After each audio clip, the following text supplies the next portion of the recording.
Estas férias leve o observador no bolso. Na praia, no campo ou entre viagens, acompanhe toda a atualidade sem limites. Assine com 40 € de desconto e habilite-se a ganhar uma estadia de 2 noites num dos hotéis boutique da Small Portuguese Hotels. Este verão, desligue da rotina, não da informação. Assine em observador.pt. Em ponto.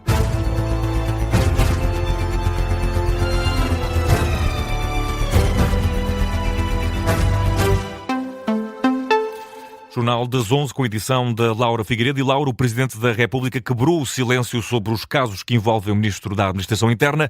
António José Seguro pede conclusões rápidas.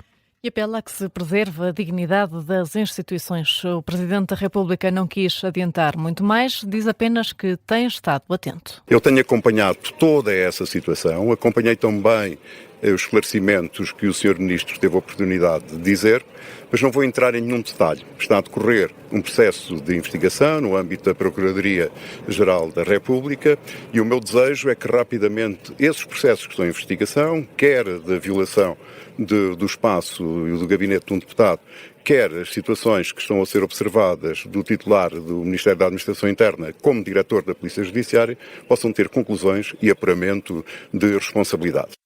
António José Seguro garante que mantém a confiança na Polícia Judiciária, diz que todos temos responsabilidade de preservar a dignidade das instituições. Eu continuo a confiar na Polícia Judiciária portuguesa. Continuo a confiar nas mulheres e nos homens que fizeram e fazem daquela instituição uma das instituições mais apreciada pelos portugueses, numa área muito sensível do combate à criminalidade. E por isso quero deixar esta palavra de total confiança na Polícia Judiciária portuguesa. Em declarações aos jornalistas em Santarém, o Presidente da República garantiu ainda que tem estado em contacto permanente com Luís Montenegro. E o Primeiro-Ministro garante também, Laura, que Luís Neves está disponível para esclarecer o Parlamento e acusa a oposição por não conseguir acordar as condições para que isso aconteça. A audição de Luís Neves na Comissão Permanente foi chumbada pela segunda vez esta semana, com os votos contra dos partidos do Governo. Luís Montenegro lamenta que o Parlamento não tenha condições de convergência. Eu considero, e tenho a certeza absoluta, que o Sr. Ministro da Administração Interna, como qualquer outro Ministro do Governo, estão disponíveis para o escrutínio político, nomeadamente em sede parlamentar. Lamento que o Parlamento não tenha condições de convergência para acertar os termos em que isso deve fazer. O Primeiro-Ministro, em declarações aos jornalistas em Vila do Conde, Luís Montenegro pede que não se apontem culpas ao Governo, uma vez que considera que são os partidos que não conseguem chegar a acordo. Mudamos de tema nesta edição das 11, falamos da crise migratória em Ceuta. Vai ser feito um reforço do controle fronteiriço terrestre e marítimo no sul de Portugal, Laura.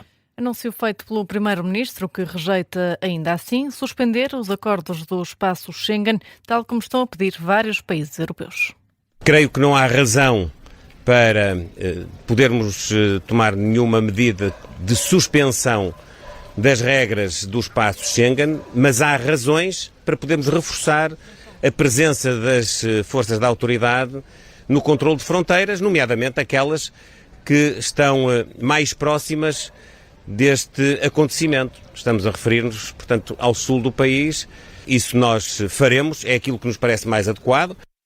Luís Montenegro considera que a situação em Ceuta é grave, ainda assim recusa histerismos, garante que há mecanismos para repor a situação. E apesar deste reforço anunciado por Luís Montenegro, o Ministro dos Negócios Estrangeiros garante, Laura, que não existe risco de que estes migrantes que estão a chegar a Ceuta cheguem a território continental.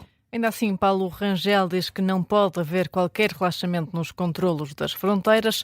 Ouvido na Rádio Observador, o ministro assegura que tem estado em contacto com as autoridades espanholas e que, para já, a situação está controlada. Não há, neste momento, um risco efetivo de estes migrantes que passaram ilegalmente a fronteira em Ceuta virem para território continental europeu, não é? Porque eles estão no continente africano.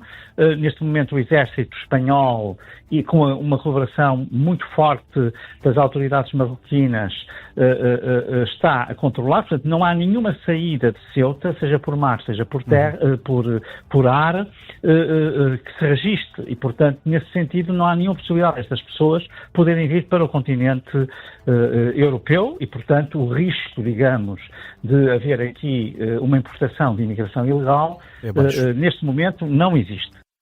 Apesar da situação estar controlada, o Ministro fala numa situação grave.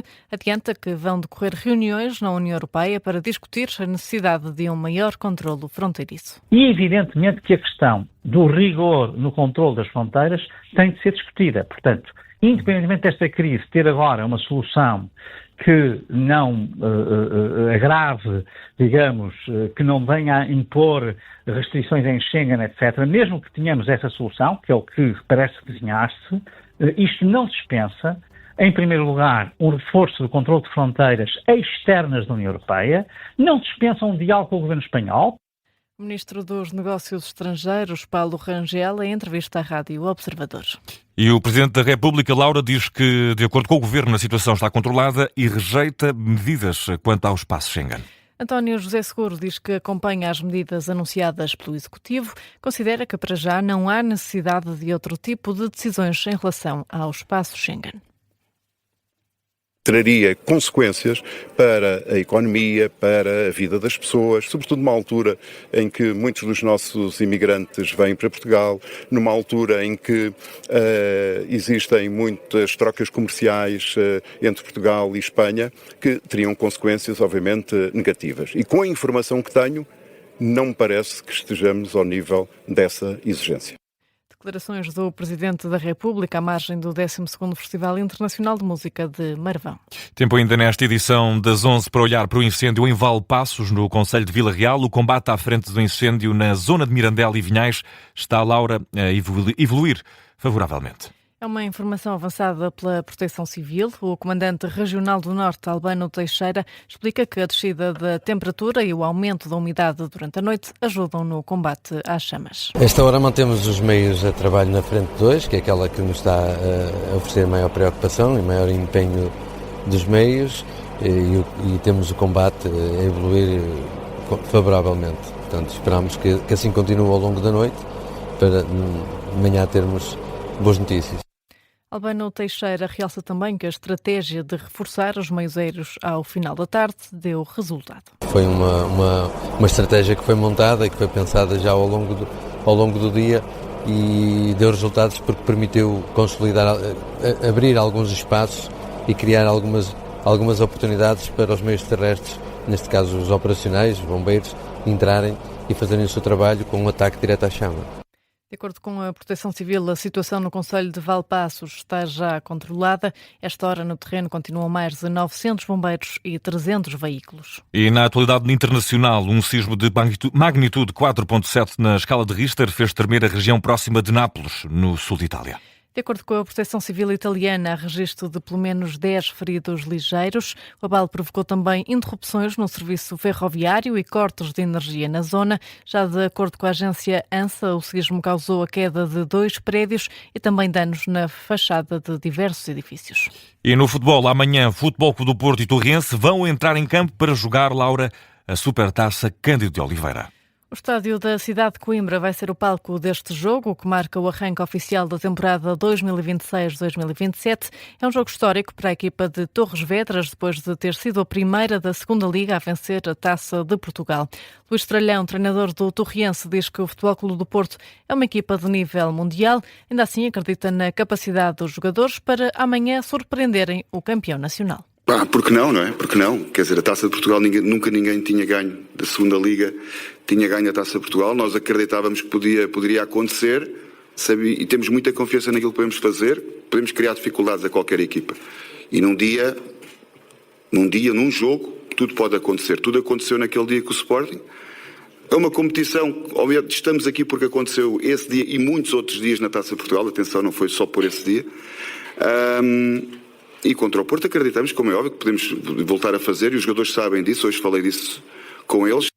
Antevisão de Luís Estralhão, técnico da equipa de Torres Vedras. Já o treinador do Porto, Francesco Farioli, não poupa nos elogios ao percurso do torriense. Ainda assim, garante que a equipa do Futebol Clube do Porto está focada em não vacilar amanhã. I think they did an amazing journey. Of course, Diogo mentioned the final. Acho que eles fizeram um percurso extraordinário. O Diogo Costa já mencionou a final, que foi um feito realmente impressionante, mas também todo o caminho que fizeram até lá chegar e aquilo que têm feito nas últimas semanas para preparar a equipa não só para este jogo, mas também para o campeonato e para a competição europeia que vão jogar. Por isso, mais uma vez, têm todo o mérito e todo o nosso respeito, como sempre, mas o nosso foco está em nós, naquilo que queremos fazer e na abordagem que queremos ter no jogo da manhã. And the approach that we want to have in the game of tomorrow. Antevisões dos treinadores do Futebol Clube do Porto e Torriense, que jogam amanhã a Supertaça para ver quem levanta o primeiro troféu da época. A bola começa a rolar às 8h15 em Coimbra, mas o relato e comentário é para ouvir aqui na Rádio Observador, uma emissão que começa 1 hora antes. E Laura, tempo agora nesta edição das 11 da noite, de atualizar a informação de âmbito local que está a marcar esta noite de sexta-feira. Em Lisboa, a requalificação da Rua Ferreira Borges, em Campo de Ourique, está quase a concluir a primeira fase. Deve ficar terminada no final de agosto. A intervenção pretende melhorar a mobilidade, acessibilidade, conforto e segurança da rua. No Porto, os túneis das Antas vão estar fechados para obras nos próximos dias 3 e 4 de agosto. As obras são de manutenção. A autarquia explica que é necessário substituir painéis de mensagens naquelas infraestruturas na Alameda das Antas e também junto ao Estádio do Dragão. Na Marinha Grande foi aprovada a proposta de delimitação da área de reabilitação urbana de Casal de Malta. Vai permitir promover a requalificação e revitalização de uma das áreas considerada como uma das mais importantes da cidade. Em Sesimbra, abre amanhã o posto de informação turística na aldeia de Alfarim. Vai funcionar nas instalações do Balcão Único de Serviços. A Câmara Municipal pretende qualificar a oferta turística numa zona do concelho que recebe vários turistas nesta época do ano. Em Santarém, a Infraestruturas de Portugal diz ter já resolvido 56 das 57 interrupções rodoviárias que surgiram na sequência da tempestade Christine. Permanece agora apenas interrompida a Estrada Nacional 243, no concelho de Alcanena. Esta intervenção de maior expressão financeira diz respeito à Estrada Nacional 114, onde a Infraestruturas de Portugal prevê investir cerca de 1,5 milhões de euros. Em Oliveira de Azeméis está a ser levada a cabo uma tentativa de reforçar a literacia digital. Os clubes séniores e as instituições particulares de solidariedade social do concelho receberam já um conjunto de equipamentos eletrónicos. Entrega de materiais surge no âmbito dos projetos Azeméis Maior e Normal é Ser Diferente e pretende reforçar as condições de convívio e dinamização das atividades. Estas e outras notícias para ouvir em formato de síntese na edição das 11h30, também com a Laura Figueiredo. Contamos contigo, Laura. Um abraço e até já. Até já.